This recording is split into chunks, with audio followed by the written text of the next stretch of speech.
Olá, gente, muito bom dia. Hoje, dia 2 de agosto, domingo marcado por uma data tão expressiva e cheia de sentido para tanta gente que celebra a dor do luto, celebra a perda, alguns com muita tristeza, outros cheios de boas lembranças, de coisas que ficaram na vida, na experiência de cada um.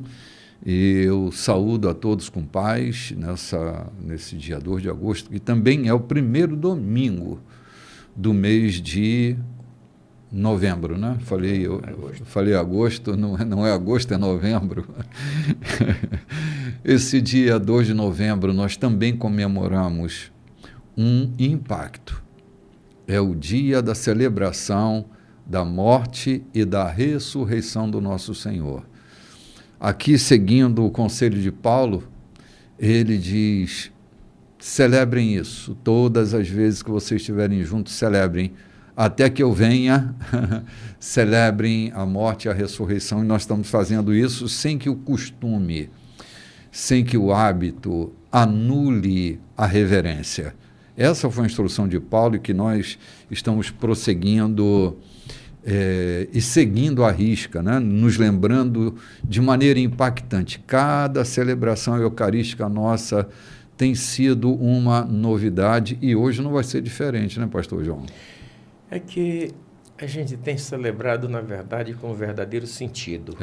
O que a ressurreição traz para nós? O que a ceia significa para nós? Não celebramos apenas como um ato eucarístico da igreja. Não é apenas um ato religioso. Uma cerimônia, né? Deus tem nos dado a graça de entendermos isso e levarmos aqueles que celebram conosco com a celebração real daquilo que é de fato. E não daquilo que representa simplesmente. Não é uma representação. Nós celebramos, de fato, a nossa redenção, né? Sim, é verdade. Será um dia impactante. Muito bom dia, Lloyd. Bom dia. Dona Jardim. Lloyd Jardim. Florida, né? Florida. É isso aí. Então, essa celebração está em nós, né? Sim. Jesus ressuscitou. Toda a glória a Ele. Né? Vivemos no espírito da ressurreição. É isso. Lloyd? É dessa forma. Caminhamos assim, né? Caminhamos assim. Esse que ressuscitou é a nossa vida, né? Amém. E, como diz, tem uma música que eu gosto muito, bem antiga, mas que fala que Ele viveu a minha morte, para que eu possa viver a sua vida. Sim. Ele morreu a nossa morte para vivermos sua vida. Morreu, isso mesmo, perfeito. Cara, isso tem sido tão impactante para mim. O dia que eu descobri, assim, o dia que meus olhos se abriram, né? Foi uma descoberta que o Espírito da ressurreição está em mim, me move. O dia que meus olhos se abriram para entender que de cada experiência de mortandade, Ele estará ali para me ressuscitar dentre os mortos, como fez com Jesus, e fará isso tantas vezes quantas forem necessárias. Minha vida ganhou muito sentido, né? Perder o medo da morte me trouxe uma espetacular experiência com a vida. Amém. A vida vale a pena ser vivida, né? Esta semana passada, lendo a carta de Paulo a Tito, Paulo faz uma lembrança muito boa quando diz: e Deus, que não pode mentir, a seu tempo trouxe a redenção para a humanidade, né? Ou seja, promessa feita antes da fundação do mundo. Sim, João. Mas promessa garantida e cumprida. Ele diz: a seu tempo, ela chegou. Perfeitamente isso. Quando Paulo escreve a Tito, no primeiro capítulo, ele diz: a seu tempo, ela se cumpriu. E agora cabe-me anunciá-la. Perfeito, perfeito. É glorioso a gente poder andar seguro em quem e no que nós temos crido. A consistência da ressurreição nos move. Não dá para viver fora do espírito da ressurreição, porque é Ele quem coloca sentido na nossa vida. Às vezes a gente está passando por uma experiência assim de alta tensão, e é Ele quem gera sentido naquela alta tensão, naquela pressão, né, que o carvão vira diamante, é a pressão que o Espírito da ressurreição se utiliza para forjar o diamante que nós vamos nos tornando a partir da pressão sobre esse carvão, né? É matéria sendo transformada, é ser humano sendo transformado pelo poder de Deus e pela ação do Evangelho, né? Eu estou lembrando aqui também que não é objeto de uma religião ou de um cristianismo. Lá no passado, muito antes do Novo Testamento, Abraão já falava disso. Ou seja, aí eu lembrei quando Paulo escreve dizendo que aquele que se aproxima de Deus se faz necessário crer que ele existe. Então, Abraão se aproxima de Deus, Deus se aproxima de Abraão, e Abraão crê que ele existe de fato e diz: meu filho pode ressuscitar das cinzas. Ou seja, eu creio que ele é poderoso para isso. Sim, sim. Agora, por que não crer que Jesus ressuscitou se lá no passado Abraão já cria dessa forma? E por que Abraão cria? Abraão cria porque ele se aproximou de Deus. Ele se tornou amigo íntimo de Deus. Tão amigo que um dia Deus diz assim: ocultarei eu alguma coisa que quero fazer do meu servo Abraão? Ou seja, aqueles que se tornam amigos de Deus fazem parte dos seus segredos. Sim. João, não tem nada que limite Deus. Nem mesmo os textos bíblicos limitam Deus. Deus não está circunscrito, né, às literaturas bíblicas. Ele está para muito mais além. Eu vou pegar o gancho e me lembrando do João Bentivi Filho, no domingo agora, que ele falava sobre que Deus não se limita, né, pelo texto bíblico, e é verdade que não. Abraão não tinha nenhuma referência de ressurreição para crer na ressurreição. Ele cria num Deus que se revela para muito além daquilo que já aconteceu. A minha experiência não limita Deus. O texto bíblico não limita Deus. Minha teologia não limita Deus. Tentar colocar Deus dentro de um caixote teológico é pura loucura. Essa semana eu estive vendo o diálogo de um ateu com um cristão, e o ateu disse: me prove que Deus existe, onde é que ele está? E o cristão disse a ele: o homem que fez esse computador não está dentro dele. O homem que construiu esse computador não está dentro dele para dar comandos. Ele está fora, muito distante, muito além, muito acima desse pacote chamado computador. Então Deus está muito acima do tempo. E da própria existência, né, João? Da própria existência, da física, entendeu? Da matemática. Deus está muito acima de tudo isso. Ele preparou o mundo, mas não se encaixa dentro dele. O único lugar onde Deus se encaixa é no coração do homem, né? Sim. Se tornando amigo e descendo para cochichar os seus segredos com esse homem, né? Sim, é verdade. É verdade. Eu me lembrava no domingo passado de um texto de Hebreus que diz que ele é o mesmo, né? Ele é aquele que era, que é e que há de vir. Até fazia um gracejo, mas eu dizia que Deus de verdade não existe, porque quem era, que é e que há de vir não está dentro do limite do tempo da existência. Deus Existente, ele é pré-existente, ele é antes da existência. É o eu sou. Ele é o eu sou. Ele é o Deus perene. É aquele que era, que é e que há de vir. Então, pressupor existência, né, é colocar Deus na condição do tempo. E Deus está muito fora do tempo, né? Fora do tempo e fora das nossas cogitações. Por mais sofisticado que seja o nosso pensamento, por mais burilada que seja a nossa teologia, a gente não vai alcançar. E outra coisa, teologia não é o estudo de Deus. Deus não é estudável. Não dá para colocar Deus numa bancada e estudá-lo, né? Isso é idiotice, né? É coisa de tolo. A teologia não tem a ver com o estudo de Deus. Teologia tem a ver com um texto e não com Deus, né? Se é a teologia cristã, né? Se é a teologia judaica, se é a teologia muçulmana, se é a teologia espírita, se é a teologia católica. A teologia tem a ver com a reflexão dos textos. não com a reflexão de Deus, porque Deus não é estudável. Não dá para a gente fazer experiências com Deus numa bancada. Né? Não é estudável, não é morrível e nem matável. É, né? é inescrutável, né? É isso. É Se o homem inescrutável. mostrar que ele sabe quem é Deus, ele está se assumindo maior que Deus. É, verdade, é verdade. Vamos lá, Lloyd, nós estamos aqui na carta de Paulo a Tito, no capítulo 2, né? Um texto 2. magnífico. Semana passada a gente teve acesso a tanta coisa boa, né? Dessa carta, curta carta, mas uma carta muito importante na questão pastoral. E nós vamos lá para o versículo 7 hoje, né? Versículo 7, o Onde apóstolo nós vamos Paulo começar. está aqui instruindo Tito a mostrar quem é esse Deus com a sua própria vida. É o que nós estávamos falando ainda há pouco, né? Que Deus não cabe em uma teologia, em palavras, mas Ele nos escolheu habitar em nós. E com a nossa vida, nós vamos revelando esse Deus. Né? Sim. Então, aqui, versículo 7. Acima de tudo, para que todos vejam, mostre essas virtudes em sua vida. Não corrompa seu ensino. Ele deve ser sólido e saudável.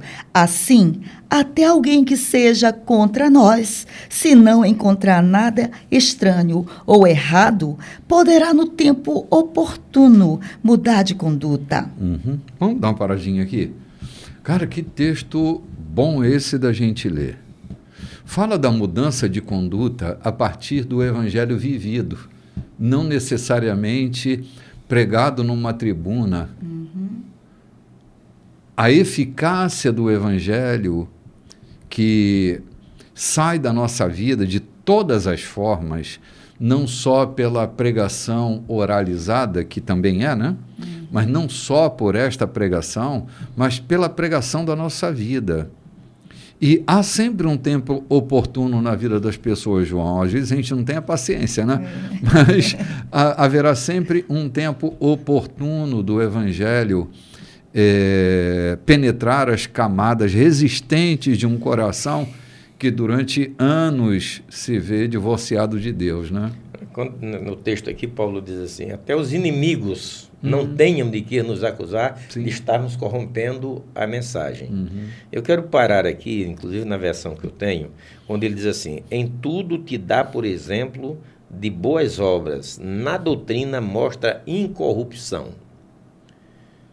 Quantas doutrinas corrompidas nós pegamos aí pelas redes sociais, tem cada maluquinho informando cada coisa, se pega uma história antiga e tenta trazer para dentro da Bíblia, é cada loucura.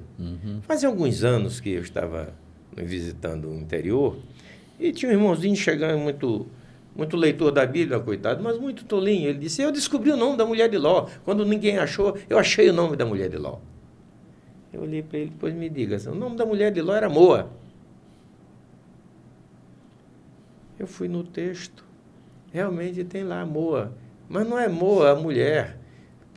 O Jó está dizendo assim, se eu fui ingrato, fui corrupto, fui qualquer coisa, eu quero pagar essa conta, que até a minha mulher seja moedora, ou seja, moa no engenho das outras pessoas. Entendeu? Ou seja ela operadora da moenda, a rodadora da roca para moer. E aquela pessoa ingenuamente pegou. Então, eu estou vendo aqui, gente, a gente pega tanta coisa nessas redes sociais. É um bom nome, Moa. Tanto maluquinho, inventando coisas que se você não tiver maduro, você se corrompe a sua fé, a sua mentalidade. Há tanto doido falando de ceia, que é assim, que não é assim, que é desse jeito, que não é desse jeito. Ontem eu me peguei dizendo que a Bíblia mente a respeito da ressurreição de Cristo. Porque no passado fulano ressuscitou, fulano. Eu fiquei parado olhando, tem cada maluco, cada perturbado, que pega a sua razão como esse que achou o nome da mulher de Ló. Dona Moa. Acho que Moacir nasce daí, né? Então, Paulo está dizendo aqui para Tito, não corrompa o ensino, não corrompa as escrituras, não invente bordadinhos, biquinhos de crochê para colocar na toalha de mesa, porque ela por si já é a essência, a mensagem. Não corrompa a doutrina, Qual era a doutrina? O ensino da palavra. Quantas doutrinas estão sendo corrompidas até de boa vontade? Corrompendo doutrinas com usos e costumes. A doutrina da palavra, mandando gente para o inferno à torta e à direita. Quantas pessoas se arrogam dos estatutos e dos regimentos que criaram na sua denominação e mandam gente para o inferno a rodo. Ontem eu vi um digníssimo clérigo, um homem já de cabelos grisalhos, dizendo que quem não tem o seu nome arrolado no rol de dizimista não vale uma pataca furada para ele. Entendeu isso? Aí tu vai lá onde Jesus Cristo dizendo assim, e aquele que chamar o seu irmão de raca, ou seja, quer dizer que ele não vale nada, é réu do fogo do inferno. Não é assim que está lá? Sim. Quem disser que teu irmão é idiota, que ele não vale nada, você já está sujeito a julgamento. E a gente vê homens de cabelos brancos dizendo asneiras dessa natureza, dói na gente. E Paulo chega para ti e diz, não corrompa. Ensine a doutrina da forma que eu tenho te ensinado e conforme está nas Escrituras. João, eu comecei a pregar o Evangelho ainda bem cedo na igreja. E eu tive bons educadores. Minha mãe foi uma boa educadora, meu avô foi um bom educador. E uma coisa que meu avô me dizia era assim, meu filho, não fale do que você não sabe. Faça um bom feijãozinho com arroz e basta. Não fica inventando história. Porque a tendência é a gente procurar pregar o que ninguém nunca pregou para trazer novidades, né? O Evangelho é uma velha novidade, né? Que se renova todo dia. A gente não tem que estar inventando histórias. Quando a gente se apega à sã doutrina, quando o Evangelho sólido é pregado, a gente não precisa inventar história. Cara, eu ainda choro com aquela mulher do fluxo de sangue. Aquela mulher me motiva. Outro dia eu estava pensando sobre ela assim, cara, a história dela não é sobre o que ela estava passando, não. É sobre o que ela estava pensando durante aquilo que ela estava passando. No que pensava aquela mulher? Para mim, a história dela é, no que é que eu penso quando estou passando pelo que eu estou passando? É isso que pode me tirar de um lugar para o outro, né? Então, ainda me comovo, eu ainda consigo extrair algumas coisas, né? Eu me lembro, João, que minha relação com a palavra sempre foi muito, muito viva. E eu me lembro que eu tive experiências sensoriais com o texto bíblico, né? Esta mulher do fluxo de sangue, eu me lembro que uma vez eu estava tão compenetrado lendo o texto que eu sentia aquele cheiro de chumbo, do sangue. Eu senti o cheiro do chumbo enquanto eu lia.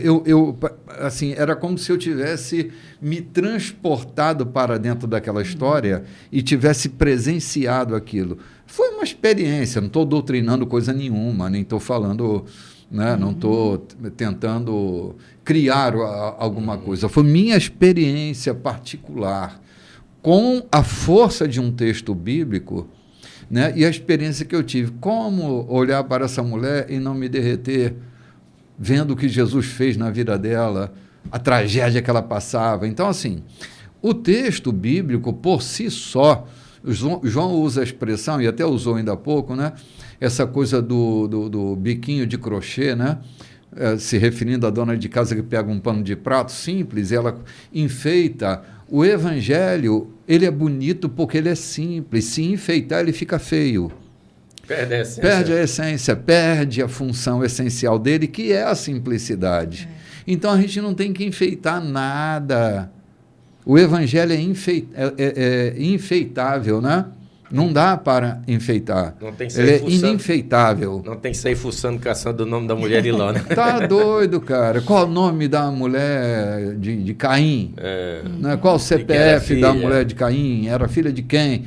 Meu irmão, se não dá para tu entender, então tudo bem, passe a folha, leia mais alguma coisa. Tem coisa na Bíblia que eu ainda não entendo hoje, já estudo a Bíblia há zilhões de anos. Tem coisas que eu não entendo, minha cabeça ainda é pequena para entender. Entende? Não compreendo. Um velho mestre que eu tive, saudosa memória, costumava dizer para a gente: eu não me atrevo a dizer com certeza aquilo que a Bíblia não diz com clareza. Ah, tá perfeito, João. Perfeito. Não me atrevo a dizer com certeza aquilo que a Bíblia não me diz com clareza. Sim. A gente está sempre sendo surpreendido, né, João? O Jorge Mitian, ele disse uma coisa uma vez que eu capturei com muita clareza. Ele dizia assim: há coisas na doutrina bíblica que a gente tem que escrever a lápis, porque fica mais fácil de apagar lá na frente. Mas tem gente escrevendo com tinta de sangue, que aí não dá mais para apagar.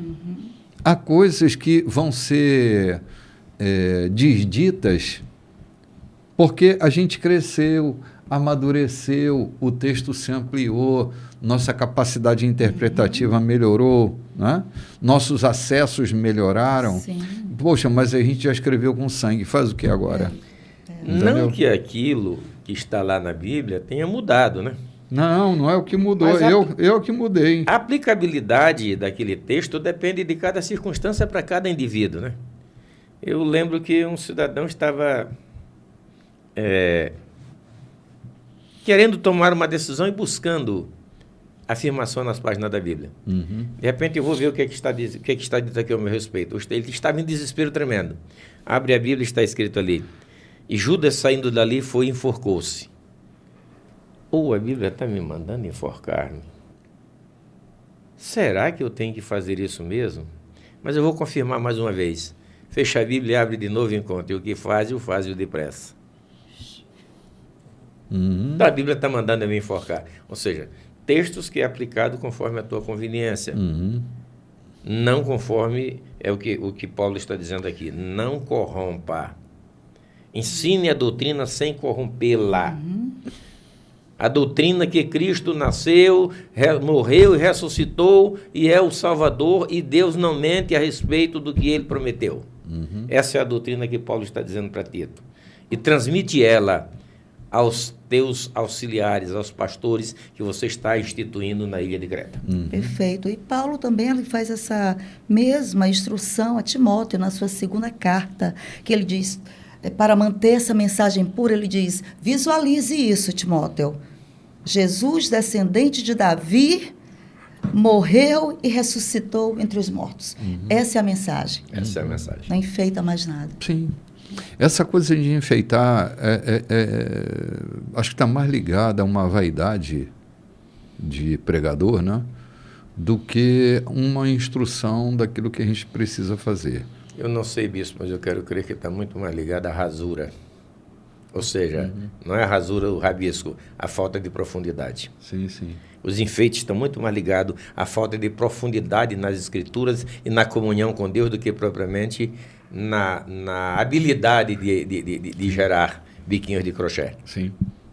João, falando de profundidade, desculpe aqui, a gente já está terminando o bloco, deixa eu aproveitar aqui antes de ir para o próximo verso. Para dar a sensação de profundidade, até pessoas que se parecem uma poça d'água, elas movimentam aquelas águas da sua poça para que na sujidade que fica a poça, ela possa parecer profunda. Então, eu tenho presenciado coisas assim, flagrado coisas assim. Gente que faz um barulho, uma movimentação na poça d'água para parecer que é profunda, mas é só uma poça d'água suja. Quando você olha, dá a sensação de profundidade porque está suja. Então, você olha e acha que é muito profundo. E não é raso, é alguém que mexeu uma poça d'água. Aquela sugestão de que algo espetacular... Aí você fica ali apreensivo com aquilo, parece que foi muito profundo, faz cara de intelectual, né? De pseudo-intelectual, na verdade, né? E você fica com aquela sensação de estar falando uma grande coisa e não está falando nada. Não tem, como diz meu netinho, falar nada. Não fala nada, não tem acréscimo de coisa nenhuma. É só poça d'água suja que dá a sensação de profundidade, mas não tem profundidade. Profundidade é Cristo ressuscitou e vive para sempre. A gente não está aqui para falar desses que são rasos, a gente está aqui para falar ou para orientar que não se sugestione com poças sujas, né? Não é para falar deles que nós estamos falando. Gente, vamos ali tomar um café e a gente volta já já.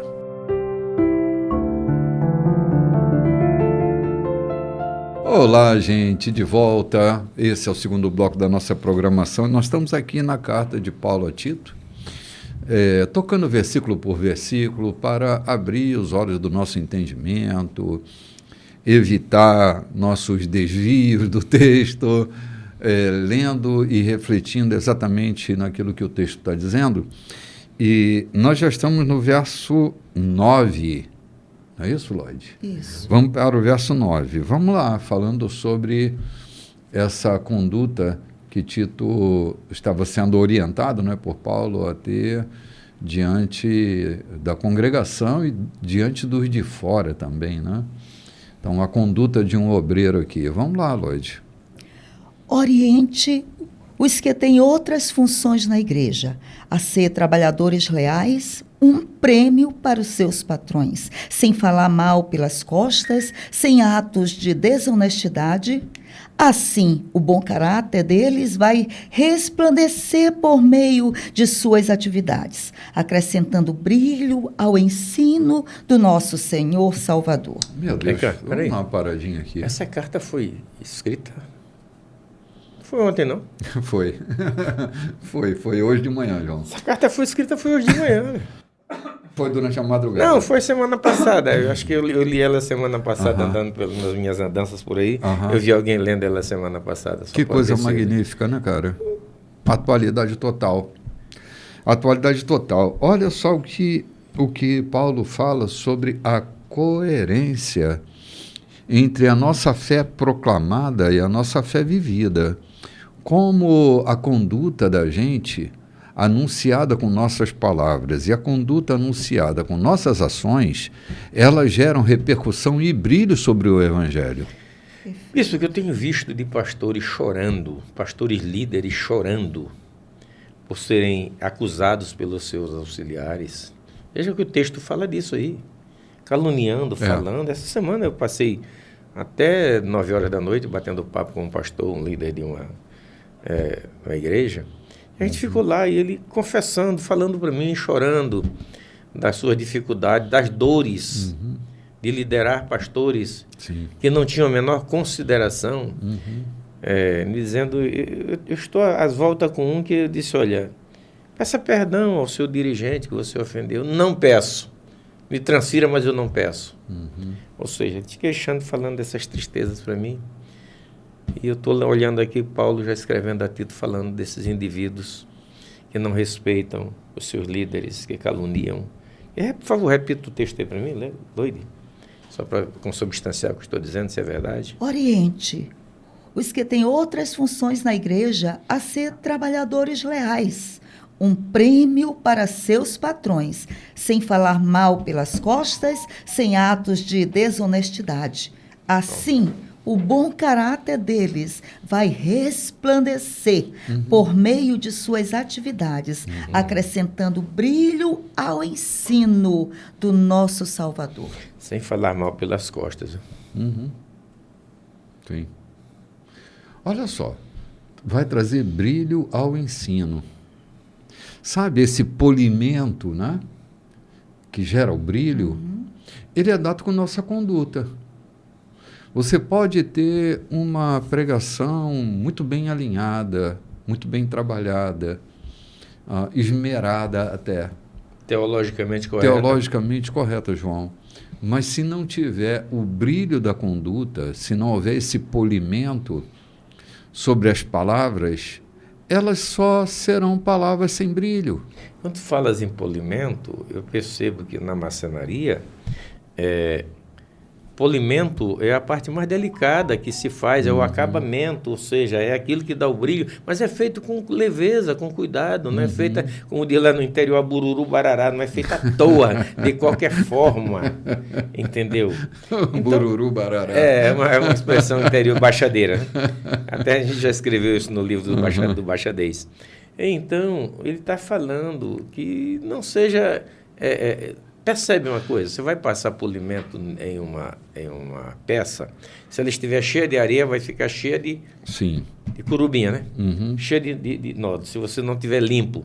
Se o seu ambiente, a sua relação com o seu patrão, com o seu líder não estiver lisa, limpa, não adianta tentar polir com gentilezas, porque as imperfeições vão aparecer, vão estar ali. O verniz só vai relatar a imperfeição. Exatamente. Né? Você fala mal por trás, está enchendo de gentilezas, de abraços, de presente.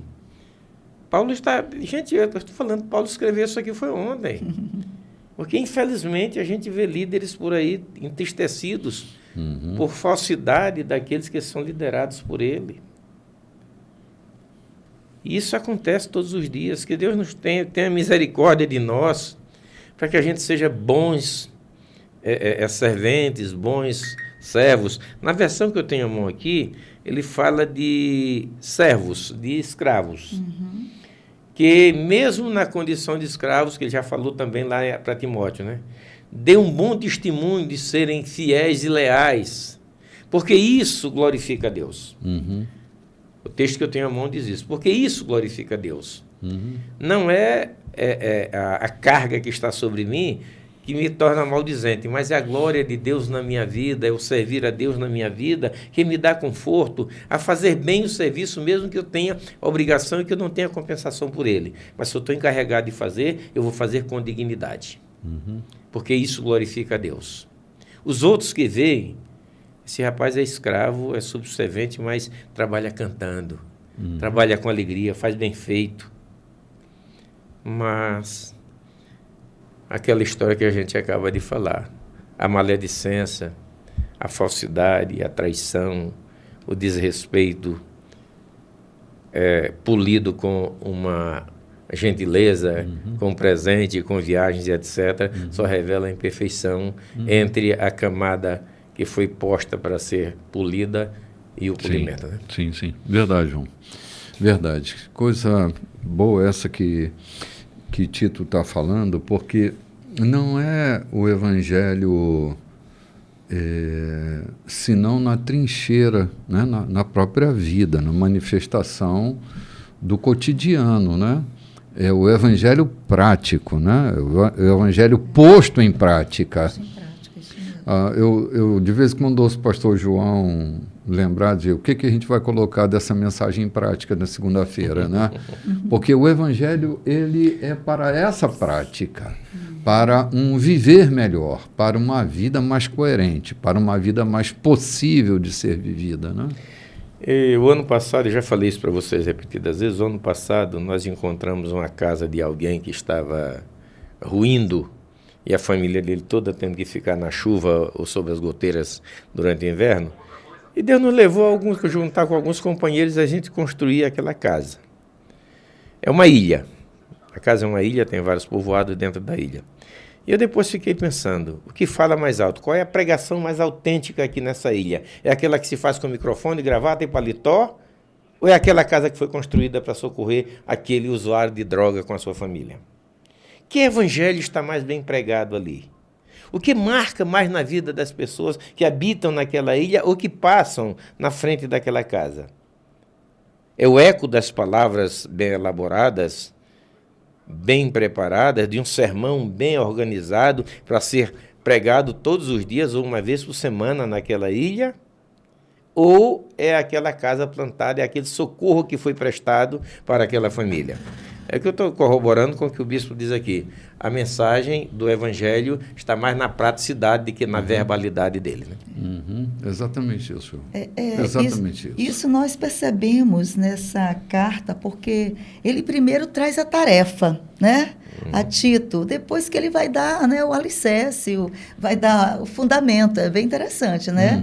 Eu acho que também pela personalidade de Tito ser esse homem mais direto, muitas vezes a gente tem que compreender a linguagem daquela pessoa. Bom, para esse filho eu vou agir dessa forma, né? Porque ele vai entender, eu sei que isso vai atraí-lo mais. Então eu percebo que ele fez isso com Tito. Ele tratou logo de dar as tarefas para esse amado, né? E depois ele foi dizer, olha, por que vai ser assim?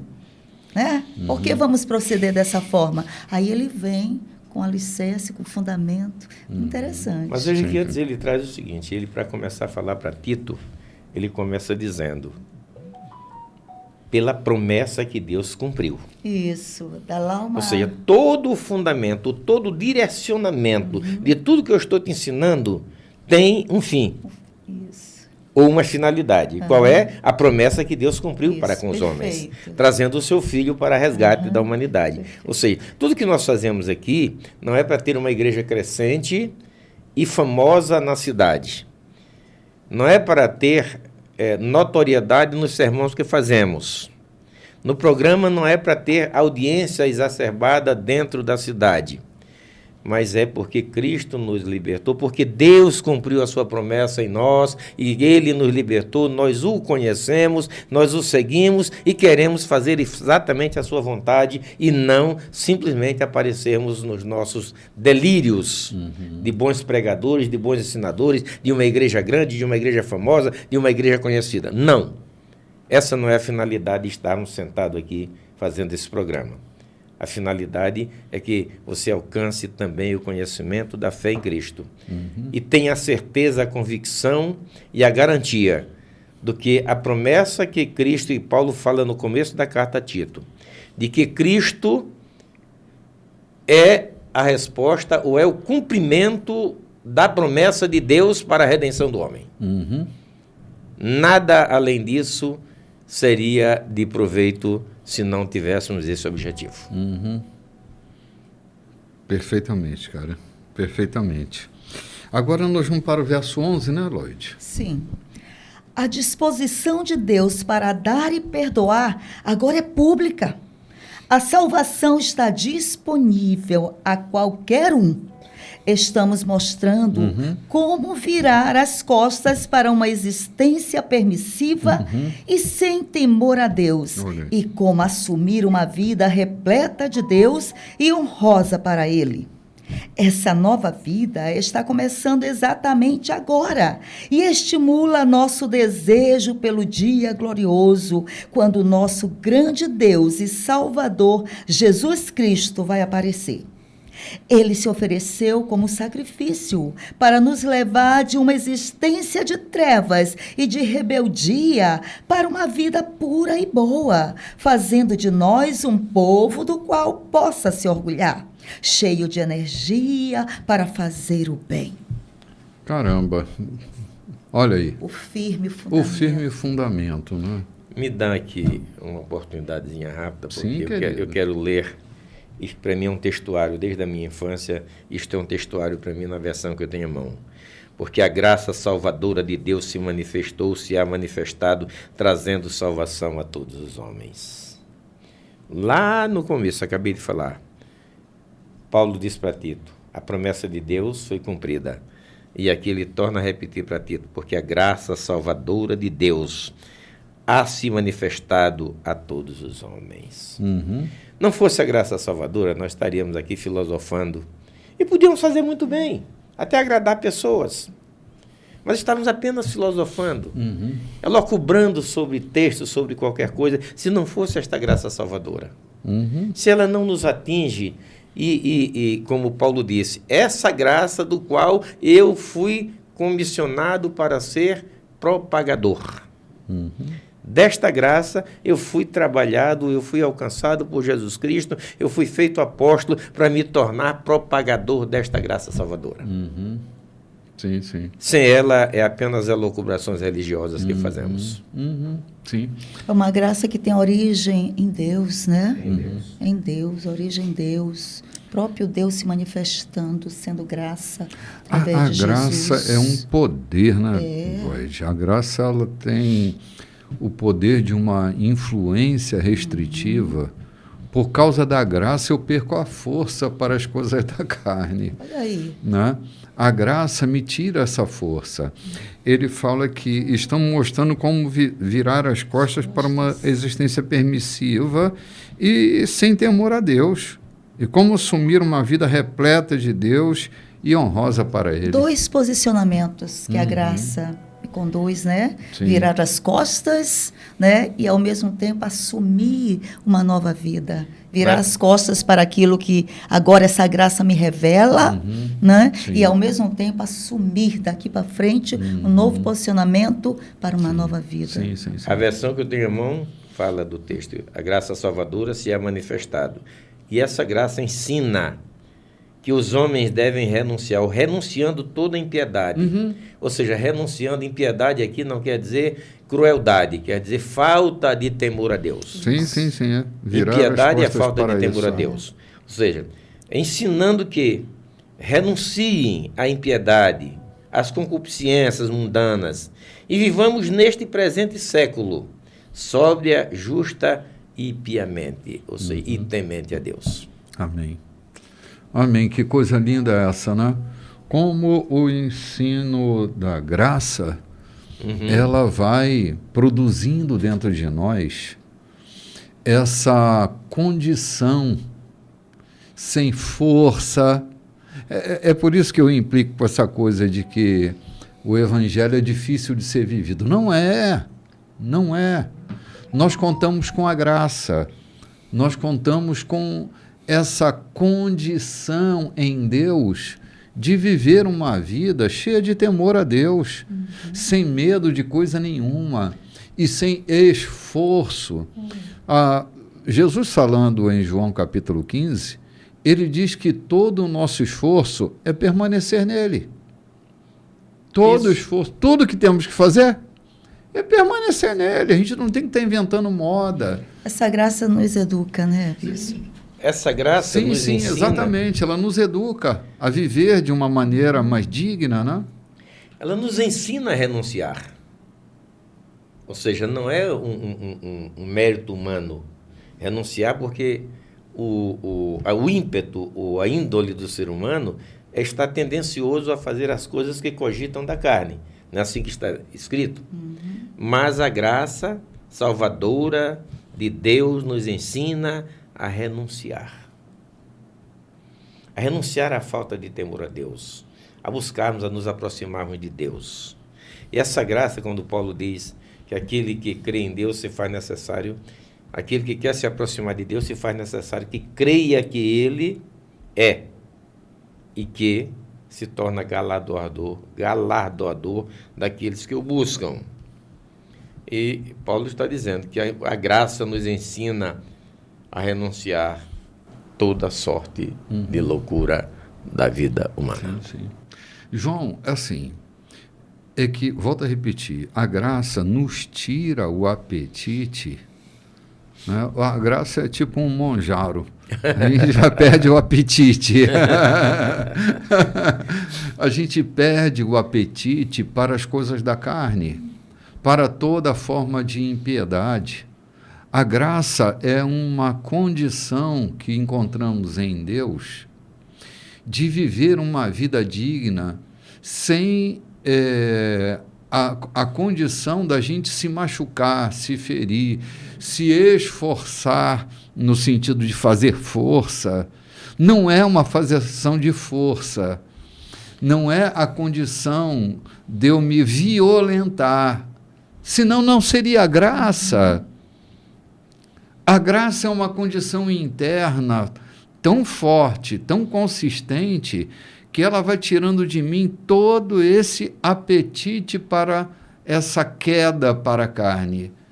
Entra em mim o mesmo Espírito que ressuscitou Jesus dentre os mortos, Portanto, eu acabo vivendo no espírito da ressurreição. E isso é que gera essa abundância de vida em todo aquele que se une a Cristo, né? A graça é um presente. É um presente. É um presente sem ter que pagar preço por ele. Não. Nem preço tem. Não. Se Não é tivesse, esforço. não pagaríamos, né, É João? apenas atenção. A única coisa que Jesus Cristo ensina-nos a alcançar toda essa graça é vigiar. É vigiar. Vigia. A vigilância é aquela que nos mantém atento a sabermos que nós andamos pela graça. Não é nós quem fazemos o que a graça faz em nossa vida. Basta atentarmos que nós somos servos de Deus e que a graça nos alcançou. Amém. E que essa graça é bastante. O que é que Paulo diz quando ele está no sufoco? Ou Jesus diz para Paulo, a minha graça é bastante. A minha graça é bastante. Então, é suficiente. É capaz. Nos maiores delírios da tua vida.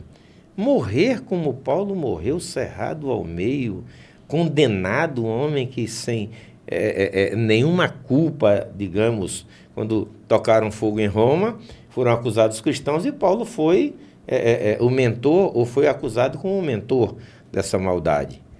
E ele suporta tudo aquilo porque a graça do Senhor estava na vida dele. Amém. Ele diz em quase todas as cartas, e a graça do nosso Senhor Jesus Cristo guardará os vossos corações.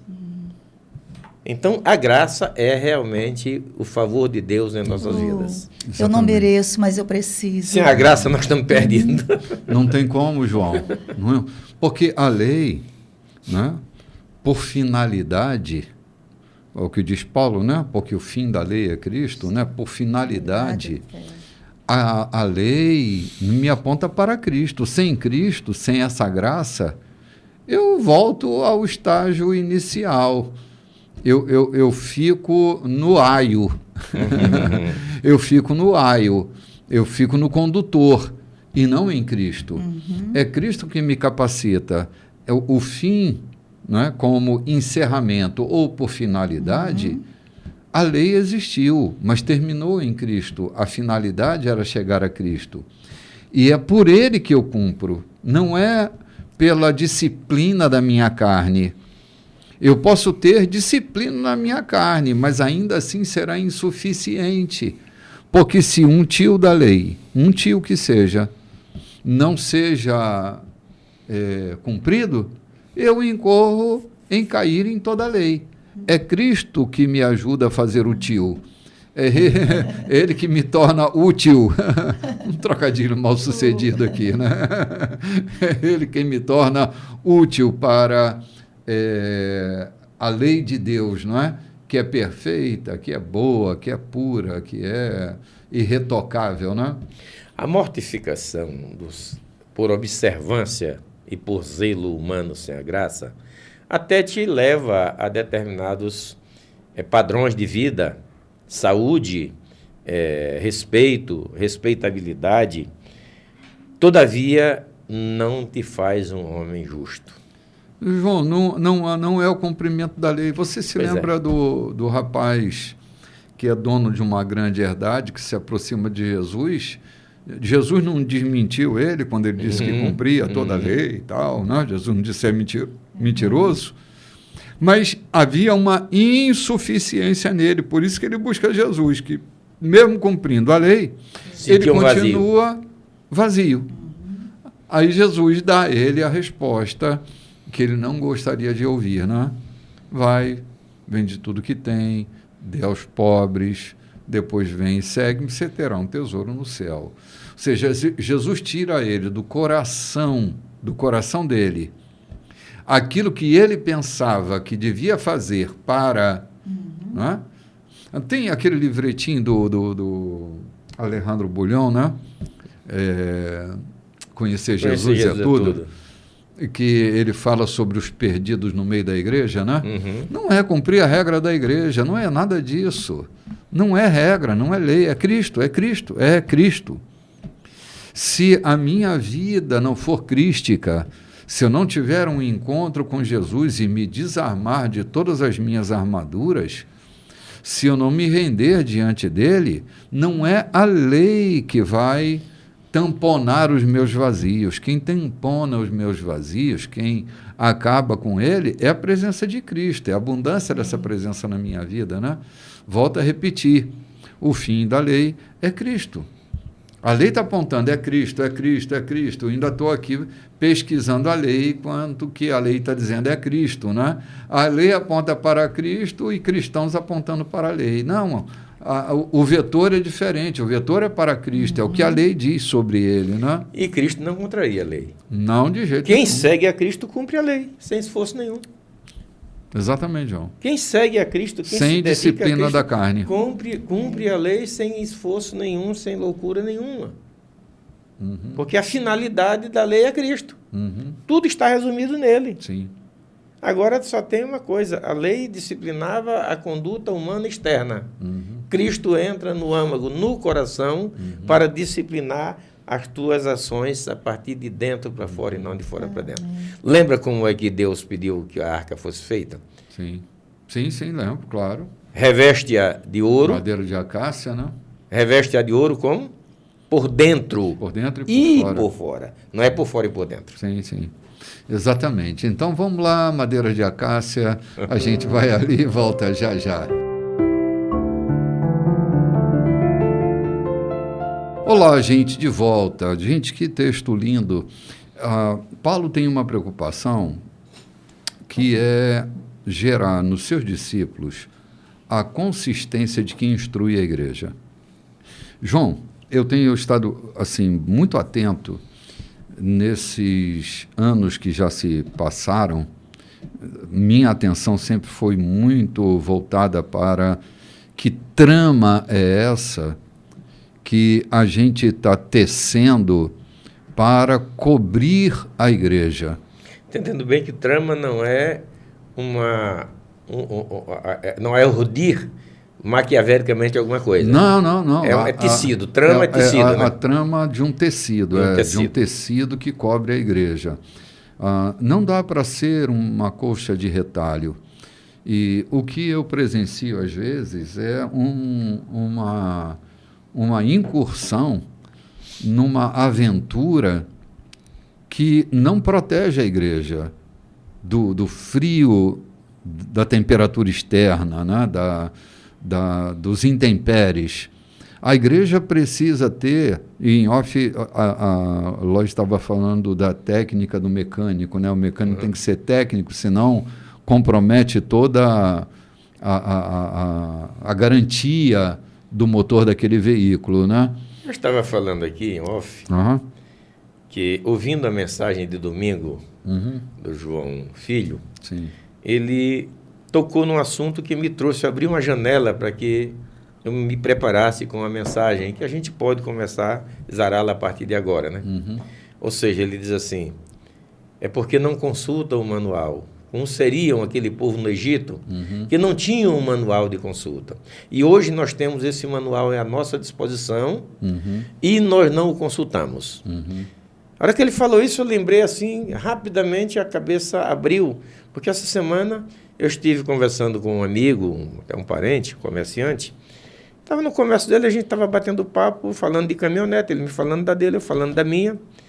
E ele olha para mim e diz, com quantos quilômetros está a tua caminhonete? Está com 182 mil. Já trocou o óleo da caixa de marcha? Eu disse, não. Ele disse, cuidado, você pode perder a sua caminhonete. E eu fiquei pensando, me arrogando de possuidor de caminhonete desde 98. Desde que a fábrica se instalou na Argentina, as primeiras que vieram para o Maranhão, eu fui um dos compradores. Então, me arrogo de possuidor e de conhecedor dessas caminhonetes, porque eu sou proprietário desde as primeiras e nunca faltei sem uma. E, de repente, eu posso perder a caminhonete porque o meu arrobo de ser conhecedor de possuidor... Não consultou o manual, né, João? Então, não consultar o manual. Graças a Deus, não perdi. E eu fui lembrar da minha vida cristã desde a infância, de nunca ter consultado o manual, de ter vivido sobre informações do Evangelho, sobre chegar ao céu porque não adultério, Sim. porque não roubo, porque não fumo, porque sou crente, sou fiel dizimista, sou assíduo. Mas o manual estava longe do meu alcance, está guardado. O manual da minha caminhonete está guardado dentro do porta-luvas. E eu não observei, eu disse para ele, eu vou ver o manual. Quantas quebras eu já produzi nos meus carros por não consultar o manual? Quantos atropelos nós já passamos na vida por não consultar o manual que é a Bíblia Sagrada? O nosso manual divino não é para a eternidade, é para cá. A Bíblia não é um manual de chegar na eternidade. Não é um ensinamento de caminho para a terra. Simplesmente. É também. Mas, sobretudo, ela tem a caminhada aqui na terra. Quando Jesus fala aos discípulos, ele diz, nenhum de vós que tenha deixado isso por amor a mim, que não tenha nesta vida, 100 vezes tanto, e por fim. Ou seja, também, a vida eterna. Então, não consultar o manual. E a gente está pegando o manual de Paulo para a ilha de Creta. Viva naquele tempo. Porque a gente acabou de dizer que pode ter sido escrita ontem para nós nos dias de hoje, né? Sim. Então, viver uma vida cristã sem consultar um manual, você está arriscando a sua vida. Ou seja, está jogando toda a sua vida religiosa fora. Porque se você não segue conforme a Bíblia, vive apenas por informações. Aí eu disse para esse rapaz, mas o mecânico me disse que basta só completar. Ou seja, talvez eu esteja vivendo sobre informações de pessoas que não têm tanto conhecimento. Sim. E muitas vezes nós pautamos a nossa vida religiosa, cristã, em informações que... Ou seja, Jesus fala de tradições, né? Vocês vivem as tradições. E as tradições não te levam à graça. Às vezes a gente vive de tradições porque ensinaram que se eu cortar o meu cabelo eu vou para o inferno, porque se eu vestir tal roupa eu vou para o inferno. Se eu ficar... Ou seja, tradições que não nos aproximam de Deus. Então, nosso conselho ao invés de hoje... criar ponte, cria muralha, né? Eu vou pegar o manual da minha caminhonete e vou examinar direitinho para que eu não tenha prejuízo. E se você não quer ter prejuízo na sua vida cotidiana, nas suas relações com pai, com mãe, com amigos, com a sociedade em geral, consulte o manual de vida que é a Bíblia Sagrada. Sim. Toda essa conversa foi uma grande metáfora, falando de mecânico e de manual, para voltar ao texto, né? Porque é isso que o texto nos sugere, é que quem instrui a igreja precisa tecnicamente estar preparado, digamos assim, né? Precisa ter experiência. Não dá para a gente fazer uma colcha, um domingo prega sobre Davi e Golias, outro domingo sobre Apocalipse, outro domingo prega sobre a ressurreição, outro domingo prega fazendo uma colcha de retalho que não vai proteger a igreja, que não vai dar consistência, né? No que eu chamei de trama, desse tecido bem tramado, né? Uma trama que protege, uma trama que é consistente, uma trama que leva a igreja a andar com segurança. Esses aventureiros da pregação do Evangelho, entre aspas, né? Entre aspas, esses aventureiros, eles são muito perigosos. Por que são perigosos? Porque eles não criam na igreja a consistência do Evangelho. É essa aventura, todo domingo uma aventura, todo domingo uma aventura, todo domingo uma aventura. E a igreja não vive de aventura. E muitas vezes a gente já não tem o que dar, graças a Deus a gente tem tido esse cuidado, e começa a trazer novidadeiros para dentro da igreja. Sim. Começa a trazer novidadeiros para dentro da igreja. Hoje um faz o reteté, ou amanhã outro fala sobre isso. Lembra quando me falaste sobre a rádio que existia no Rio de Janeiro, chamada Rádio Relógio? Que a cada 5 minutos, né? Não, a cada minuto. A cada minuto ela soltava uma curiosidade. E você ia aprendendo tudo aquilo. Mas não havia consistência, não tinha trama. Falava agora sobre Sócrates. Lembra quem foi Sócrates? Aí amanhã falava sobre Platão. Ou seja... sobre qualquer coisa, e você pegava uma coxa de retalho e não tinha uma história e se julgava saber alguma Era coisa. um almanaque, né, João? Exatamente. Tu lembra daquela revista Seleções, né? Lembro. Que produzia intelectuais de almanaque, né? Não tinha aprofundamento, era só aquele recorte, né? A revista Seleções tinha essa pretensão de trazer recortes, ela trazia muita curiosidade, né? Mas nenhum aprofundamento. Eu acho que a liquidez começa a entrar na sociedade a partir desses recortes feitos, né? E no que diz respeito à pregação do Evangelho, a consistência do ensino, ela não pode ser do tipo seleções, do tipo recortes. Precisa ter consistência, precisa ter substância, né? Precisa ter profundidade, substância, largura, altura, precisa ter dimensões para dar sentido à grandeza do Evangelho, né? E o que Paulo está fazendo, o que fez com Timóteo, agora está fazendo com Tito, né? Primeiro com Tito, depois com Timóteo, né, João? Primeiro com Tito, porque na cronologia Tito vem primeiro, né? Primeiro com Tito, depois com Timóteo, dando a eles, assim, que tipo de coisa vocês têm que ensinar para a igreja. E veja bem as classes sociais que ele pega, ele começa com as classes etárias, começa ensinando as mulheres, vai passando para os homens, vem para os jovens. Primeiro ele começa com os pastores, né? Sim. Depois ele vem com as mulheres, com os homens, com os jovens, com os servos, com os escravos. Com os idosos. Ou seja, ele traz uma trama tão bem tecida, ordenadamente, para que a igreja tenha consistência, na verdade, no seu viver. Sim, sim. Ontem, no domingo passado, né? No Didaquê, eu estava falando justamente sobre isso, né? Como é importante a gente ter um ensino consistente na igreja. A pregação, o querigma é super importante, né? Tanto quanto a Didaquê, que dá a consistência. A proclamação nem sempre vai dar consistência.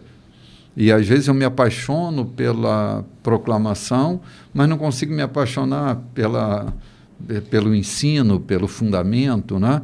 Quando a gente pega a estatística de escola dominical, por exemplo, né? A gente vê que a escola dominical sempre é o lugar mais vazio do que o culto da noite, né?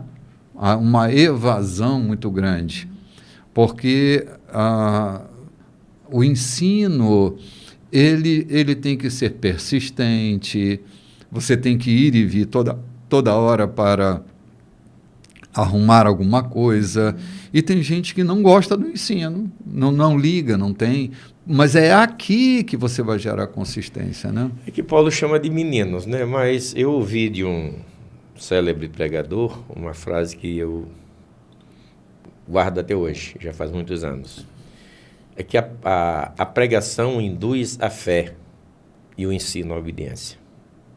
E para que vivamos piamente uma vida religiosa, uma vida de temor a Deus, precisamos ter fé, mas ser obediente a ela.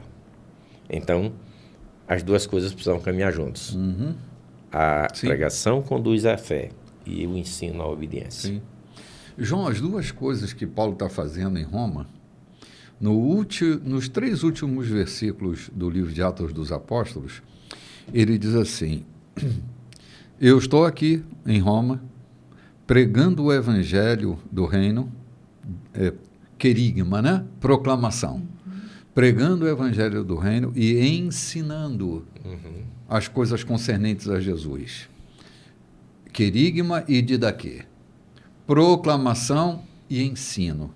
Essas duas coisas devem estar irmanadas como irmãs siamesas, grudadas uma à outra, porque são essas duas coisas que vão dar sentido à grandeza da divulgação do Evangelho, né? Com a consistência que precisa ter. Gente inconsistente, e a gente... É uma denúncia, mas não é uma denúncia irresponsável que eu faço, é que há tanta inconsistência hoje. As pessoas parecem que estão penduradas num galho que está quebrando. É a impressão que me dá. É o galho que está quebrando, e a pessoa se pendura naquele galho que está quebrando porque não tem consistência. Tem que ter um tronco mais consistente para você se apegar. Então, a gente precisa meditar nisso, pensar na instrução que Paulo está dando a Tito, porque a igreja, ela muda de época, mas sua essência não muda. São princípios, são fundamentos, são gênese, né? É a gênese do evangelho, é isso aqui. Não dá para você fugir. A igreja, ela pode até se modernizar e deve se modernizar, acompanhar a modernidade, mas ela não pode perder esses marcos que são territórios intocáveis. Não se toca, né? Você toca em coisas que são relativas, né? Na moda, enfim, no ritmo da música, você toca em coisas. Mas há territórios que são marcos, que delimitam um território para que esse território seja um território guardado de maneira santa. Não dá para profanar aquilo que é sagrado. Então, a gente precisa estar muito atento quando lida com o ensino da igreja. Não dá para botar um menino para ensinar a igreja. Não dá para colocar um neófito para instruir a igreja. Precisa ter maturidade, precisa ter essa percepção técnica da coisa, né? Não técnica no sentido mecânico, né, da coisa, mas precisa conhecer, precisa saber do que é que está escrito e o que quer dizer o que está escrito. Conhecer o fundamento, o alicerce, sim, não colocar novos alicerces. Sim, tem que ter uma percepção hermenêutica saudável para que a igreja não fique estigmatizada, né?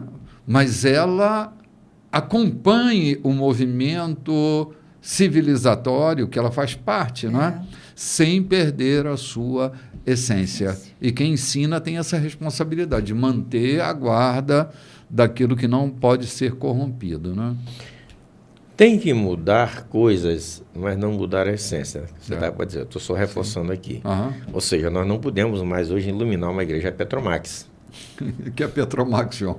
Era o candeeiro que iluminava a igreja antes da luz elétrica, né? Entendeu? Não pode se fazer isso. Sim.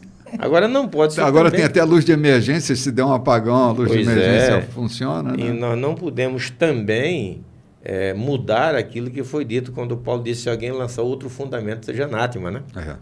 Sim. O fundamento é Cristo, o fundamento é a graça. E a graça se manifestou a todos os homens. Ou seja, em todas as épocas. Quando ele diz a todos os homens, está dizendo em todas as épocas. Sim.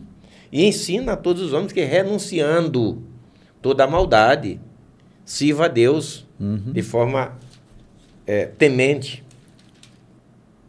E temer a Deus não é ter medo, é amá-lo. Sim, amá-lo reverencialmente. Né? Reverencialmente. Lorde, vamos para o verso 15 para a gente terminar o capítulo 2? Sim. Diga tudo isso a eles. Edifique a coragem deles e discipline quem sair da linha. Você está no comando. Não permita que ninguém o humilhe. Muito bem, muito bem. Dando assim a firmeza daquele que instrui, né? Para que ele seja respeitado, né? Tem muita gente que sai da linha e precisa de disciplina. Agora, é bom a gente conversar um pouco sobre a questão das disciplinas, porque às vezes nós temos uma única disciplina: afastar as pessoas do convívio. A gente disciplina de muitas maneiras, né? Cada uma disciplina para atender uma demanda específica, né? Há disciplinas que você aplica só falando, corrigindo só falando. A disciplina não é para matar, a disciplina é para salvar, para corrigir. E às vezes a gente faz isso com uma conversa. Não precisa de exposição pública, não precisa de constrangimentos públicos. Eu estou na igreja há muitos anos, não é? Não sei se muitos, né? Muitos dos meus anos. E eu vi tantas imoralidades feitas em nome da moral da igreja, por causa das arbitrariedades, né? Das disciplinas públicas, ridículas disciplinas públicas, porque não disciplinava coisa nenhuma, revoltava, criava distanciamento, abandono, era punição. Era punição. Né? Era punição. E a disciplina não tem esse valor punitivo, mas corretivo. A disciplina é para corrigir, não é para punir, exatamente para punir. É para pôr em ordem. Quando se quebra um braço, se disciplina ele no gesso para que haja uma consolidação do osso, né, de maneira correta, para não produzir uma lesão. Então está ali a disciplina do gesso. E às vezes, me lembrando de algumas formas disciplinares que eu vi publicamente pessoas sendo disciplinadas, que se fosse hoje, a igreja ou o líder disciplinador seria processado num processo pesado. Judicial.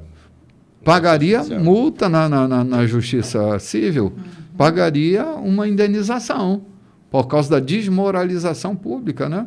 Hoje, qualquer coisa que se diga... o João estava lembrando ainda há pouco de um pastor que fala que o diabo é preto, né? O diabo preto é o diabo, né? Falando de não sei o que da parede preta, e preto é o diabo. Cara, olha a ação criminosa que esse pastor está incorrendo, desnecessariamente. Né? Por que preto é o diabo? Então, Neymar de Barro dizia que o diabo é cor-de-rosa.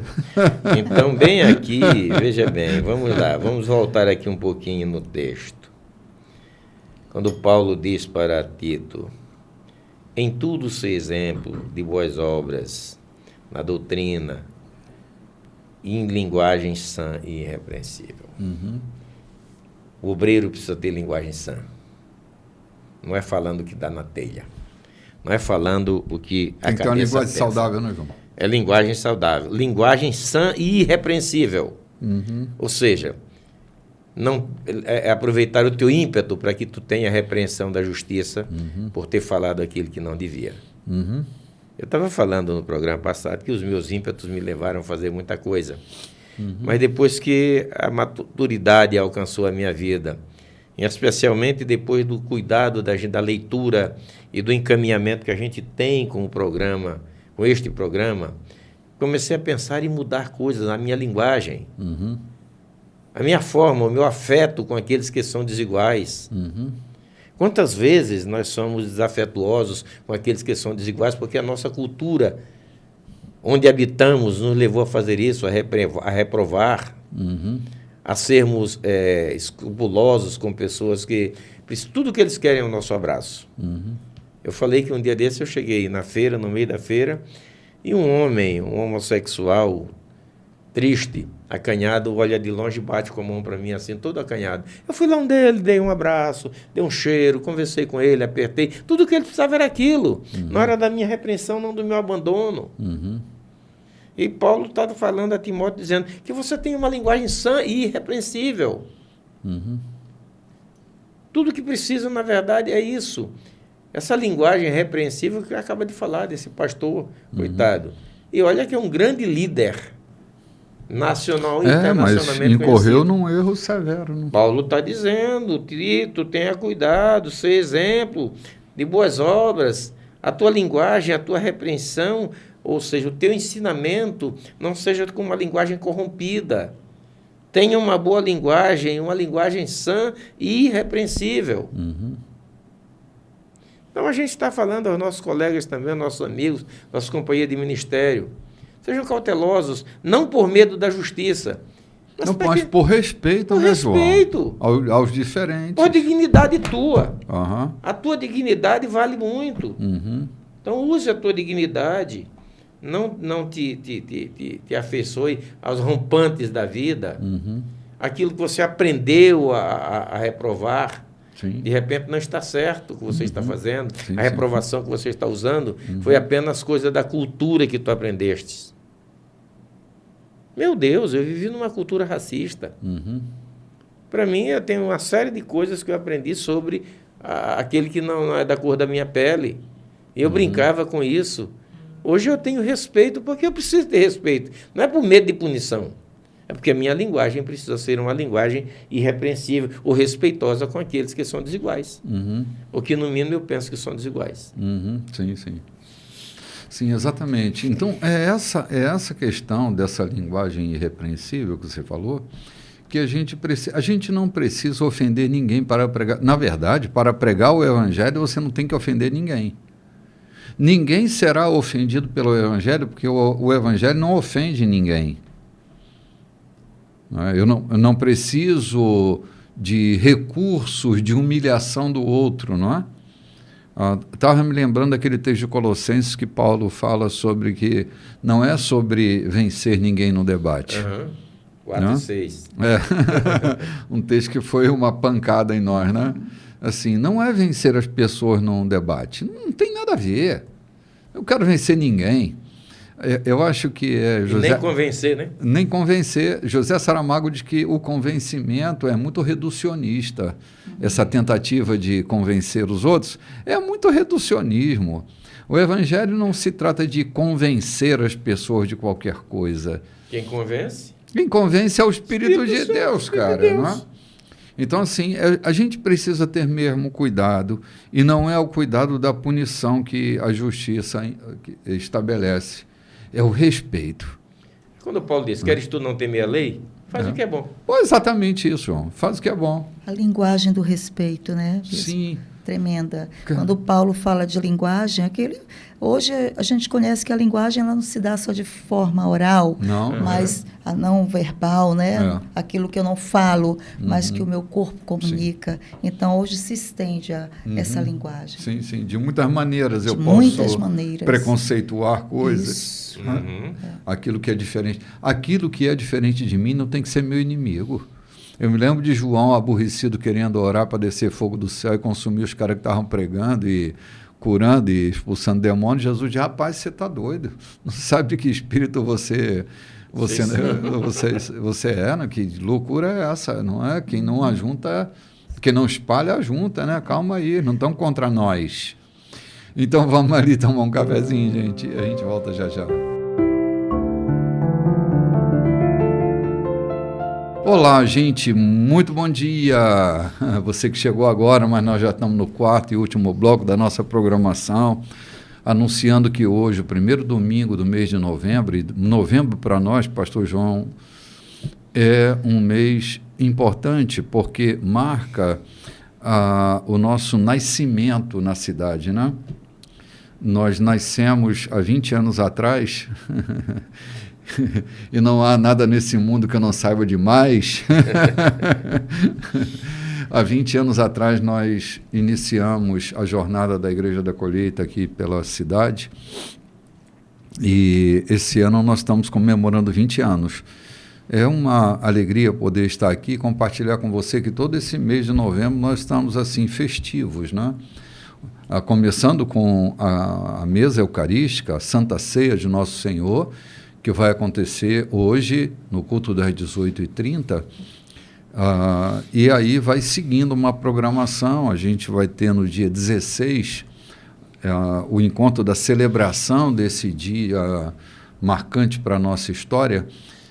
Estamos aqui cogitando de um pregador que vem anunciar o Evangelho, que se pareia com a gente, que tem características bem semelhantes às nossas, e você já vai ter notícias dessa pregação, né, no dia 16, que também combina com o nosso café da manhã, né, João? Contamos também, nessa data, com a presença da pastora emérita, pastora Rosana Chaves, que vai nos dar o prazer de vir celebrar conosco, né? Sim. Ela que foi uma incentivadora, foi uma apoiadora desse trabalho, sempre foi uma apoiadora do trabalho da Fundação da Igreja aqui em São Luís, e está vindo do Rio de Janeiro participar com a gente dessa celebração. Até gostaríamos de que ela nos trouxesse uma palavra. E esperamos que isso aconteça, né? Pastora Rosana, se prepare porque nós queremos ouvi-la, né? Nós queremos ouvi-la. Também nós mandamos a nossa saudação aos nossos ouvintes, espalhados por toda essa São Luís e outros quadrantes. A gente tem espalhado, ontem eu mandei o bonito do programa que a gente passou no domingo passado, para alguém, ele me respeitou, muito feliz da vida. Então eu tenho espalhado, a gente tem jogado aí, tem dado certo, porque pessoas têm correspondido ao nosso, não é o nosso apelo, a nossa mensagem, uma mensagem de Deus que a gente tem transmitido daqui. Portanto, nosso bom dia a todos vocês, e aguardamos vocês aqui no dia 16, não? 16 para o café da manhã, que é o nosso terceiro domingo, e celebraremos com um grande café o aniversário ou a data de formação da Igreja da Colheita ou da célula da Igreja de Cristo, denominada Igreja da Colheita aqui em São Luís. Sim, sim.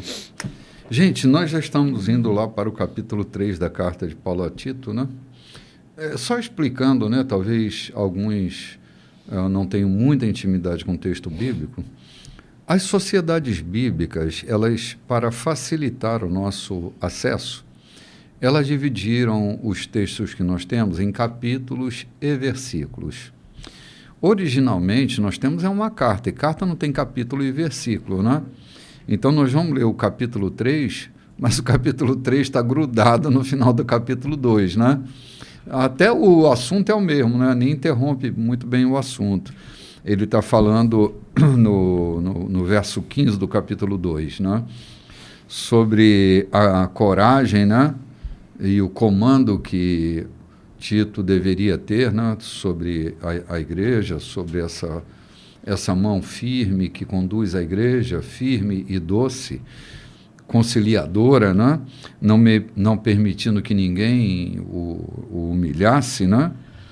Por causa da conduta digna de um pastor de uma igreja que deveria andar com essa conduta, né? Então, o capítulo 3, que vai ser uma extensão do capítulo 2, voltando a repetir, não tem capítulo e versículo no texto original, né? Porque é uma epístola, é uma carta escrita, né? É um e-mail enviado por Paulo para Tito. E olha o que diz o capítulo 3, versículo 1, como não é uma continuidade, né? Eu até queria pegar o gancho do último versículo do capítulo anterior, onde diz: ninguém te despreze. Estou entendendo que desprezar, alguém me desprezar, depende muito mais de mim do que do outro que me despreza. Se eu não der motivo, se eu for correto, ele está falando disso, no trato, na palavra com vocábulos adequados e etc., eu não estou dando motivo para que alguém me despreze. Quando ele diz ninguém te despreze, não quer dizer te impõe, quer dizer te comporta. Sim. Em vez de Paulo está dizendo te impõe para que ninguém te despreze, ele está dizendo te comporta de forma tal que ninguém te despreze. Sim, sim, exatamente. Aí vamos lá, Lloyd. Aconselhe o povo a respeitar as autoridades e a serem cumpridores da lei, sempre prontos a dar a quem precisa. Nada de insultos ou brigas. O povo de Deus deve ser cortês e ter coração aberto. Assim, vamos dar só uma paradinha aqui, rapidinho. Cara, essa coisa da ternura, né, da ternura que deve ter os da igreja, isso deve ser peculiar a nós, sem arrogância, sem grosseria, sem desafetos. Esse é o espírito da igreja, essa coisa da cortesia e do coração aberto. A igreja não pode ser um grupo de gente de coração fechado e de gente arrogante. Precisa haver cortesia, João. O acolhimento é uma característica inerente da igreja, do espírito da igreja. Mas isso parece-me que a religião, o ensino da religião, cauterizou muitos corações. Eu estava conversando com a minha esposa, cheguei numa recente viagem, me foi lançado um desafio, uma senhora com 5 crianças, abandonada, maltratada pelo marido, voltou da cidade e morava para o local de origem dela, e indo para a chuva, uma casinha de taipa. Então nos foi lançado o desafio de coordenarmos uma campanha para fazer a casa daquela mulher. E eu estou numa farmácia com um amigo que, vamos dizer assim, nem crente é, né? Digamos assim. Então eu estava contando para eles da situação. Ele vai na gaveta e diz, quanto custa um saco de cimento? Ele disse, deve ser quase R$50. Ele vai na gaveta, pega sempre R$10 e diz, coloca lá, isto aqui é a minha oferta, 2 sacos de cimento. E nem disse para ninguém que fui eu. Beleza. Peguei, coloquei e saí. E mais tarde fui na casa de um amigo, de um crente, nascido e criado desde a infância, dentro da igreja, e conversei com ele muito sobre o projeto, falei o tempo todo, e falei até que o outro me deu uma oferta, e ele estava no comércio com a gaveta na sua frente, e não teve a sensibilidade de dizer, eu contribuo, seja com um saco de cimento. E não era por falta de possibilidade. Comércio indiferença, bom, né? Coração fechado. Indiferença. Parece-me que a religião, o ensino religioso, nos colocou numa redoma que nós só podemos servir os domésticos da fé. Quando o fazemos, né, João? Quando o fazemos. É tão triste ver isso. Eu voltei pesado, não porque ele não ofertou. Eu voltei pesado no meu coração a entender que esse nosso ensino religioso, essa nossa redoma religiosa e igrejística, cauterizou o nosso coração, o nosso sentimento, a nossa generosidade. Quando eu costumo dizer, isso é afirmação minha, que assim como a febre é a demonstração do sintoma de que há inflamação no corpo, a generosidade é a informação do que naquela vida tem em Deus. Essa é a definição minha. Da forma que a febre denuncia que o corpo está com inflamação, a generosidade denuncia... O sintoma é esse, né? O sintoma, a generosidade denuncia que naquela alma há um Cristo. E para mim também, quando não há, é porque a religiosidade e o Cristo não está ali, sempre não está entronizado ali naquele coração. Sim. E Paulo está falando disso aqui, prontos para boas obras. Né?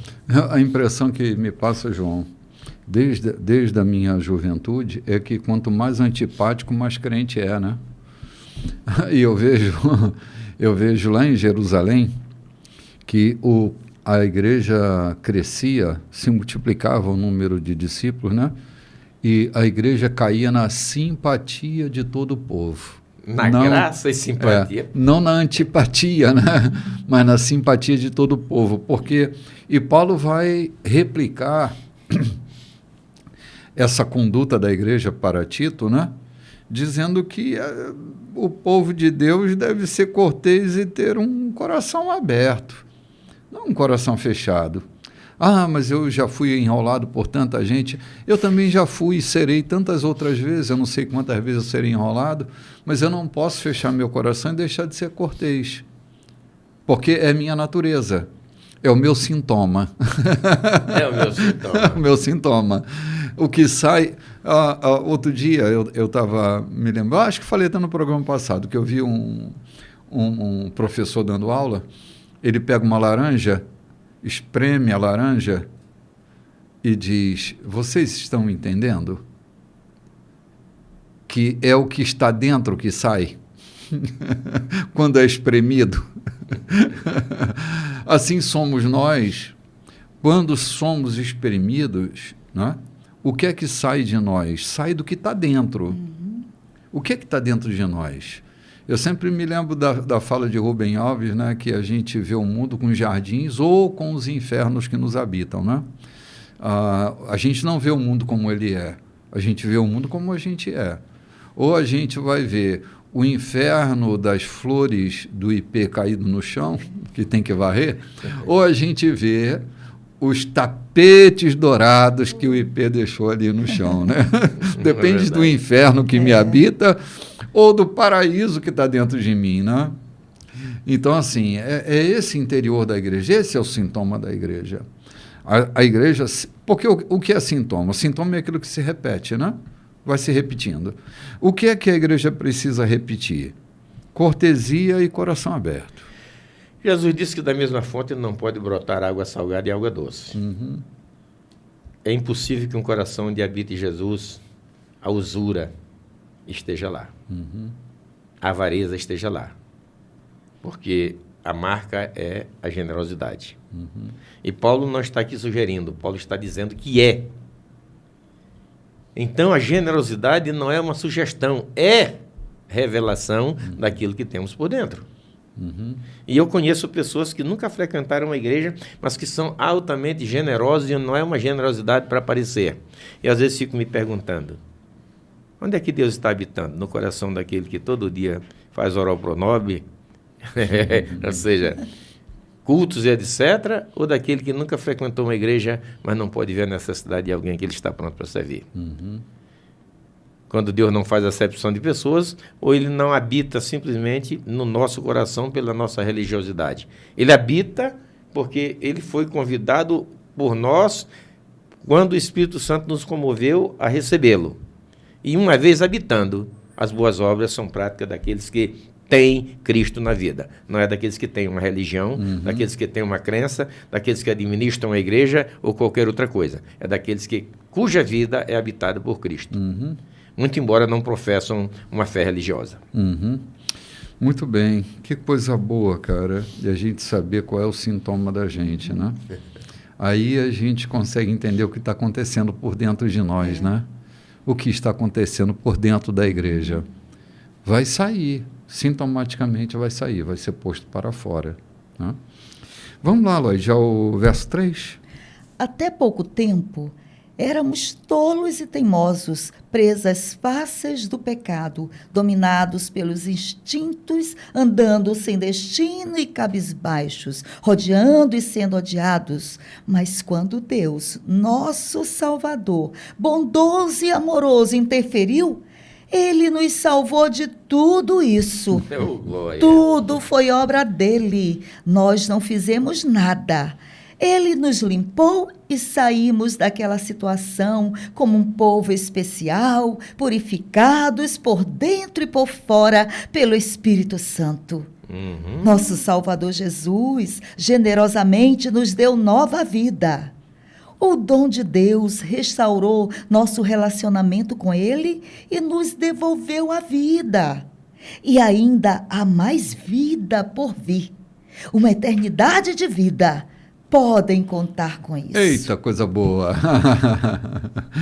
Lloyd e João, do que Jesus nos salvou, né? Às vezes a gente usa a doutrina da salvação para focar exclusivamente na aflição do inferno, mas Jesus nos salvou de uma vida tão opaca, tão vazia, tão sem sentido. Ele nos salvou da tragédia do viver. Eu acho que Chico César era um temente a Deus. Quando ele canta... Deus me proteja de mim. Me proteja de mim. Ele especialmente nos salvou de nós mesmos. Das nossas maldades, das nossas loucuras. Sim, sim. Ele não nos salvou dos outros, ele nos salvou de nós. Que vejamos. Porque ele exterminou nosso inimigo. Não foi isso que Jacó fez. Jacó, quando saiu transformado lá do Jaboque, quem estava diante dele do outro lado? O inimigo. E ele transformou aquele inimigo em quê? Na face de Adonai. Ou seja, não é o outro, o Deus quem tem que nos tornar invisível ao outro. É o nosso procedimento, o nosso coração, a nossa vida, o nosso gesticular, o nosso obedecer, quem nos transforma para recepcionarmos o outro. João, olha só essa coisa aqui, essa expressão. Ele nos salvou de tudo isso, dessa loucura, de sem destino, cabisbaixo, brigando, né? Essa aflição interna. Ele nos livrou de tudo isso. Tudo foi obra dele. Nós não fizemos nada. Ele nos limpou e saímos daquela situação como um povo especial, purificados por dentro e por fora. Por dentro e por fora, mais uma vez. Purificados por dentro e por fora pelo Espírito Santo. A ação do Espírito Santo é como a arca que João citava ainda há pouco, né? Por dentro e por fora. Por dentro e por fora é que ele não lida só com a aparência das coisas que fazemos, mas das motivações que levam a gente a fazer isto ou aquilo. O Espírito de Deus trabalha no nosso sistema motivacional. Ele repara a questão dos nossos motivos, não é? Com que motivo eu construo uma casa? Qual é o motivo? Qual é a minha motivação? O que está dentro do meu coração que me leva... João, de vez em quando, está construindo uma casa aqui, uma casa ali, outra acolá, né? Que motivação é essa? é para ele catalogar isso no portfólio dele, dizendo quantas casas ele construiu para ajudar um necessitado. Não, é o que está dentro, que vem para o lado de fora sem ter que fazer esforço, sem ter que dar satisfação a quem quer que seja. Nunca vi João colocando na rede social dele essa ação de se levantar uma casa. E nem tem uma placa lá de frente que estamos fazendo tal obra. Salvador João. Não, eu estou fazendo aquilo que Paulo está dizendo aqui. Ele me redimiu para as boas obras. Sim. E eu sou feliz em saber que ele me redimiu e me colocou para as boas obras.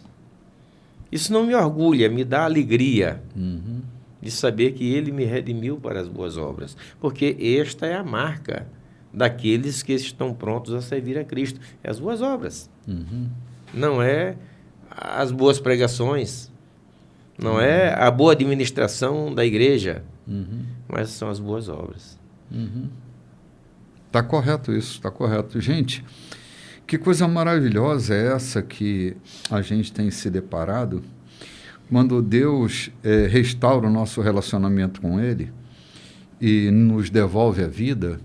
Esse movimento de reconciliação proposto por Deus, executado por Ele faz a proposta, o plano e a execução. Execução é tremendo, esses nos passos, reconcilia, né, com Ele. Gente reconciliada é gente diferente, João. Não é gente remendada. Como diz Jesus, o Evangelho não é um remendo de tecido novo num tecido velho. Ele não faz um concerto, né, com S, ele faz da vida da gente um concerto com C, né?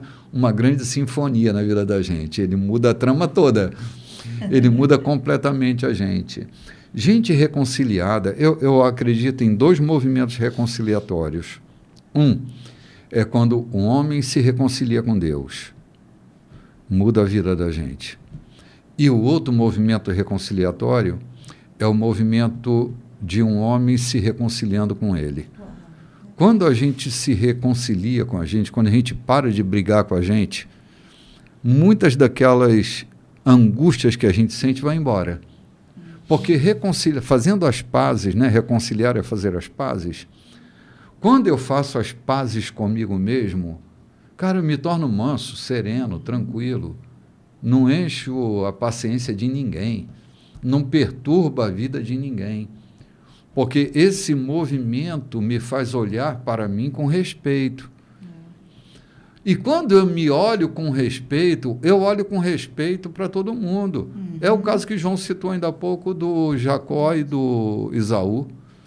Quando o Jacó se reconcilia com ele lá no Jaboque, que ele faz as pazes com ele, que ele encontra com seu reverso lá dentro do Jaboque, quando ele sai de lá, ele vê o sagrado no outro. Enfrentou todas as adversidades do deserto para morar no Egito em paz. Mas antes ele era brigão. Os quase 20 anos que ele passou lá na casa de Labão, do seu tio, foi confusão, foi briga. Sim. Foram várias vezes, foram várias discussões sobre salário, etc, etc. Sobre mulher também, né? E sai fugido, sai Sim. como um fugitivo. Com medo ou com qualquer coisa. Escapando, né? Escapando. Mas o dia que ele se reconcilia consigo mesmo, ele se reconcilia com o irmão que estava do outro lado, que era seu arqui-inimigo. Mas era a dor dele, João. A dor que fazia com que ele fosse um trapaceiro. Né? Lembra que quando ele nasce, dá o nome dele de Jacó? Jacó, literalmente traduzido, Jacob, é perseguidor de calcanhar. Dão a ele um nome que não é dele. E durante a vida inteira dele dizem, não, você é coadjuvante, você não é protagonista na tua própria história, tu é um coadjuvante. Aí a mãe dele ensina a malandragem a ele, né? Desculpe aqui o comentário em memória. Que já vinha lá de Labão também. Não, vem antes de Labão. Antes de Labão, né? Vem quando ele passa a perna no irmão, no pai, auxiliado pela orientação materna. E Rebeca, né, já traz isso também quando ela vem lá da família Ela de está Labão. falando que era cultura. Da cultura lá, da família. Era Né? cultura, Rebeca não sei se vinha de traz. Betuel. Mas Labão era um verdadeiro trapaceiro. Labão, quando viu a riqueza, os anéis no braço dela, os braceletes, ele ficou doido. Levantou da mesa e foi correndo, interessado. Então é possível que fosse cultura, desonestidade. É uma cultura que no momento certo, Rebeca se manifestou em Rebeca no momento oportuno, né, vamos dizer assim. E depois, essa cultura que aconteceu, Passou para Jacó. foi lá no berço dali daquela cultura e foi lá que ele viu do próprio Labão. E veja bem, E quando veio a esposa dele, ainda veio trazendo a cultura de volta. trazendo os ídolos do pai. Os ídolos. Parece que era uma Tremendo. cultura realmente desonesta. Lá na terra de Cara, Israel. Isaías diz uma coisa muito interessante sobre esse personagem. Ele diz assim: lancei uma palavra a Jacó, mas ela só caiu em Israel. Tremendo. Quando o isso homem aí. se reconcilia. Tremendo. Quando Jacó se reconcilia com ele mesmo, com seu destino, com sua história, com seu caminho, a palavra se cumpre em Israel, não é em Jacó. Isso mesmo. Jacó era trapaceiro. Né? Israel era a palavra. Só uma dica aqui: a palavra Isra em hebraico, um dos sentidos da palavra Isra é entusiasmo. Israel é um entusiasmo de Deus. Entusiasmo é uma palavra composta de 3 palavras: em, teos, asmos. Em, para dentro. Teos, Deus. Asmos, sopro. Possuído pelo sopro de Deus. Quando ele deixa de ser um perseguidor de calcanhar para ser um sopro de Deus, a história muda. E uma nação glória. vai se chamar Israel.